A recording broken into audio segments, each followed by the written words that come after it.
आणि त्याच्यापेक्षा कमालीचं काम असं केलं तुम्ही की आपली संस्था जी आपल्या कुटुंबाची काळजी करते, आपली काळजी करते, आपल्या अडीअडचणीसाठी उभी राहते, त्या संस्थेला काही झालं नाही पाहिजे.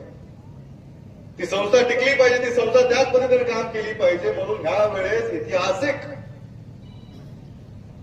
अशी वसुली प्रत्येक सोसायटीने करून दिली, जिथं पहिल्यांदाच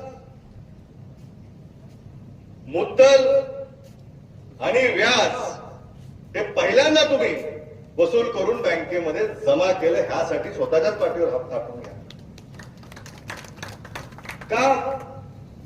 आमच्या निवडचे प्रतापराव नेहमी सांगायचे, नेहमी एक वाक्य वापरायचे, कधी मी गावात गेलो, तळहातावरचं फोड आहे त्याला आपणच जपलं पाहिजे. जिल्हा मध्यवर्ती बँक तुमच्या तळहातावरचं फोड तुम्हाला जाणीव आहे म्हणून तुम्ही जपलंय. तर आता डॉक्टर शिवाजी काळगे देखील आपल्या भविष्याचे हे तळहातावरचे फोड आहे. ह्याच हातानं झालेलं आहे, ह्याच हाताला मोठं करायचं. हीच आता कामगिरी आपली उरलेली आहे. कारण बांद्रा पट्ट्यामध्ये हे जे कवच तुमच्या आजूबाजूला साहेबांनी निर्माण करून दिलेलं आहे, आदरणीय दिलीपराव देशमुख साहेब आपल्या कुठल्याही संकटामध्ये आपल्याला ते ढाल म्हणून आपल्या अंगावर पहिला वार घ्यायला तयार आहे.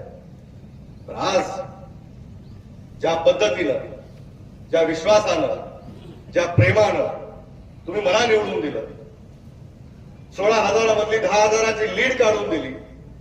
माझी एवढीच विनंती आहे, आता मतदानावर थोडा जोर काढा आणि डॉक्टर काळगेंना 16,000ची लीड या परिसरातून आपण द्यावी ही विनंती मी करतो. आणि त्या कामाला आजपासून सर्वजण कामाला लागावेत. एवढं बोलून थांबतो. जय हिंद, जय महाराष्ट्र.